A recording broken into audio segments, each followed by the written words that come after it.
Bienvenue. Aujourd'hui, on plonge dans un épisode sombre, mais fascinant. La chasse aux sorcières de 1609 au Pays basque français, plus précisément en Labour. Oui, une période de peur intense, vraiment. Et pour comprendre ça, on va surtout s'appuyer sur un document clé, le tableau de l'inconstance des mauvais anges et démons. Exactement.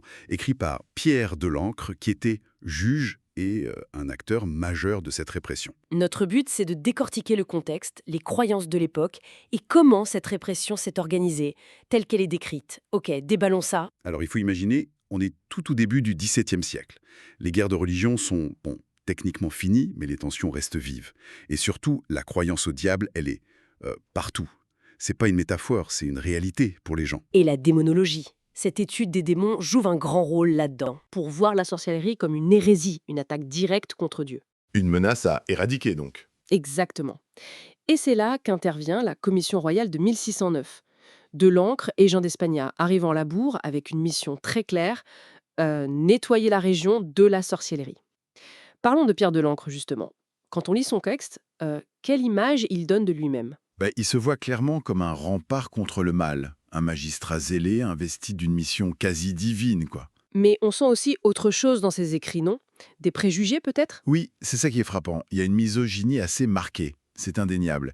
Et puis, une incompréhension totale, ou en tout cas une méfiance, vis-à-vis des coutumes basques. Comme quoi, par exemple? Le statut des femmes, qui lui semble trop libre, ou même les danses locales. Pour lui, c'est suspect. C'est forcément lié au diable.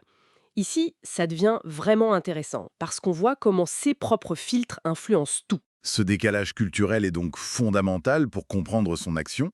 Absolument. Là où il y a peut-être juste des fêtes ou des traditions sociales qu'il ignore, lui, il voit des preuves de sorcellerie, de pacte avec Satan. Il interprète tout à travers ce prisme-là. Et ça se voit très bien dans ses descriptions du sabbat, j'imagine. Il en parle beaucoup. Oui, il en fait des descriptions très très détaillées. Il faut quand même préciser que ces descriptions sont basées sur des témoignages. Des aveux souvent obtenus comment? Voilà, souvent extorqués, sous la contrainte, voire la torture. C'est crucial de le rappeler. Mais pour Delancre, ça confirme ses idées préconçues. Qu'est-ce qu'il décrit alors? C'est quoi les points clés de ce sabbat? Alors, il y a le fameux transport des sorcières. Elles s'y rendraient grâce à un onguent spécial. Un onguent dont la recette fait parfois froid dans le dos, d'après ce qu'il rapporte. Oui, parfois à base de graisse d'enfant selon les aveux qu'il recueille. Ensuite, il y a le pacte avec le diable, le baiser infâme, la marque diabolique. Cette marque que les juges cherchaient activement. Exactement, cette petite zone insensible sur le corps qu'il piquait avec une aiguille. C'était la preuve physique en quelque sorte. Et le sabbat lui-même, c'est l'inversion totale des rites catholiques. La messe noire. La messe noire, l'adoration du diable, qui apparaît sous des formes monstrueuses, souvent un bouc cornu, mais ça peut varier. Et puis des récits d'orgies, de chaos sexuel et même de festins cannibales. C'est vraiment le monde à l'envers. Et la procédure judiciaire commence à se passer concrètement sur le terrain. C'était souvent très rapide et implacable. Ça commence par une dénonciation, parfois une simple rumeur, puis l'interrogatoire. Avec la barrière de la langue, j'imagine? Delancre ne parlait pas basque. Non, et c'est un point essentiel. Le rôle des interprètes devient crucial.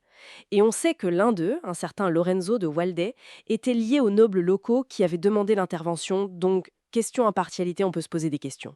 Et ensuite, l'aveu. L'aveu est la reine des preuves, donc on utilise fréquemment la torture judiciaire, qui était légale à l'époque, pour l'obtenir. On cherche la marque du diable. Et surtout, la commission jugeait sans appel. Sans appel, ça veut dire que la sentence était exécutée rapidement? Très rapidement. En 4 mois à peine, on estime qu'il y a eu environ 80 exécutions. Pendaison, puis bûcher. C'est énorme. Face à cette machine, est-ce qu'il y a eu des voix pour dire stop? Ou au moins pour douter? Alors, le scepticisme radical sur la sorcellerie elle-même, chez les élites, c'est encore assez rare à ce moment-là. Bon, Montaigne, quelques décennies avant, avait déjà exprimé des doutes, mais plutôt sur la fiabilité des témoignages en général. Mais il y a eu un événement qui a mis un frein à tout ça en Labourde, non? Oui, un événement assez spectaculaire. C'est le retour des marins basques partis pêcher la morue à Terre-Neuve.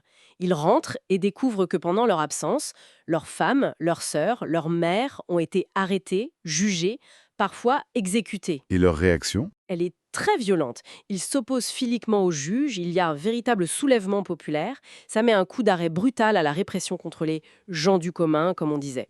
De Lancre et d'Espagnet, prudents, vont alors plutôt cibler quelques prêtres. C'est donc la résistance populaire qui arrête la grande chasse en quelque sorte? En grande partie, oui. Du moins dans son aspect massif et indiscriminé. Et sur le plus long terme, comment ces chasses aux sorcières finissent-elles par disparaître? C'est une évolution plus lente, intellectuelle. L'historien Robert Mandrou a bien montré ça. Au fil du XVIIe siècle, les mentalités des élites, notamment des magistrats, changent. Le doute s'installe sur la réalité même des pouvoirs des sorciers. Un changement lié à quoi? Au rationalisme? Oui, en partie. L'émergence d'une pensée plus critique, plus rationaliste joue un rôle. Et ça aboutit en France à l'édit royal de 1682. Qui dit quoi, cet édit roi? En gros, il déclasse la sorcellerie. On parle désormais de prétendue magie. Ce n'est plus un crime en soi, relevant de tribunaux spéciaux. Les affaires sont requalifiées en impiété, imposture ou s'il y a eu mort, empoisonnement. C'est la fin officielle des poursuites pour sorcellerie en France. Alors, si on devait résumer cet épisode de 1609 en Labour, qu'est-ce qu'il faut retenir? Je dirais que c'est vraiment la conjonction de plusieurs éléments. Une peur collective immense, nourrie par un contexte religieux très tendu. On est en pleine contre-réforme catholique. Oui. À ça s'ajoutent des conflits sociaux locaux et la personnalité de juges comme de Lancre, absolument convaincus d'agir pour le bien, contre le mal absolu. Le tout alimenté par une lecture très littérale des théories sur les démons et une méfiance face à une culture différente. Exactement. Le résultat, c'est cette répression terrible et rapide. Et peut-être, pour finir, une pensée qui dépasse ce seul cas imitarant. Ça nous montre comment, dans des périodes de crise, de peur, d'incertitude, une société peut se construire des ennemis intérieurs. Tout à fait. Comment des différences culturelles, des croyances marginales, ou juste le fait d'être différent peuvent être transformées en menaces existentielles qui justifient la persécution. Une dynamique assez troublante et qui, peut-être, n'est pas limitée au XVIIe siècle.